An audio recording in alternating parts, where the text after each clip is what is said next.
कभी कभी मासूम सा दिखने वाला चेहरा अपने अंदर ऐसी खौफनाक कहानी छुपाए होता है जिसे सुनकर रूह कांप उठे। ये कहानी है पूजा जाटव की, जहां रिश्तों की आड़ में एक के बाद एक ऐसी साजिशें रची गई जिसने इंसानियत को शर्मसार कर दिया।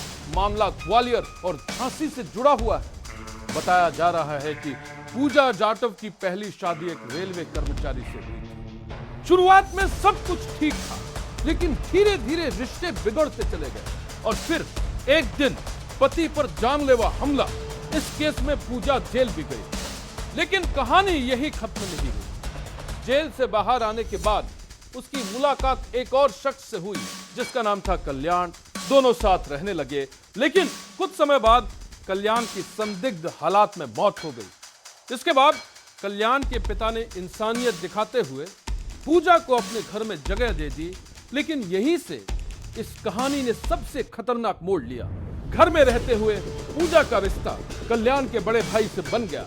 घर का माहौल तनाव से भर गया और इसी बीच पूजा की नजर पड़ी कल्याण के हिस्से की 8 एकड़ जमीन पर। बताया जा रहा है कि वो इस जमीन को बेचकर नई जिंदगी शुरू करना चाहती है, लेकिन रास्ते में सबसे बड़ी रुकावट बनी उसकी सास। और यहीं से शुरू हुई एक और खौफनाक साजिश। पूजा ने अपनी बहन और उसके साथी के साथ मिलकर पूरा प्लान तैयार किया। बेटी के जन्मदिन का बहाना, घर वालों को दूर बुलाना और फिर सास को नशीला पदार्थ देकर उन्हें बेहोश करना।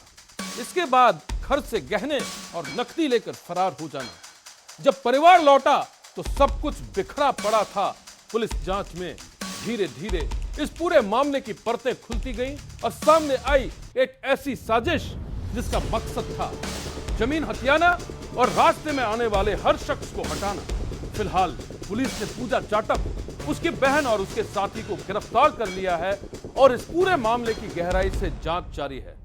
लेकिन यह घटना एक बार फिर यह सवाल खड़ा करती है, क्या रिश्तों के पीछे छुपे लालच इंसान को इतना निर्दयी बना सकते हैं? आप इस खौफनाक घटना को कैसे देखते हैं, कमेंट करके जरूर बताइए।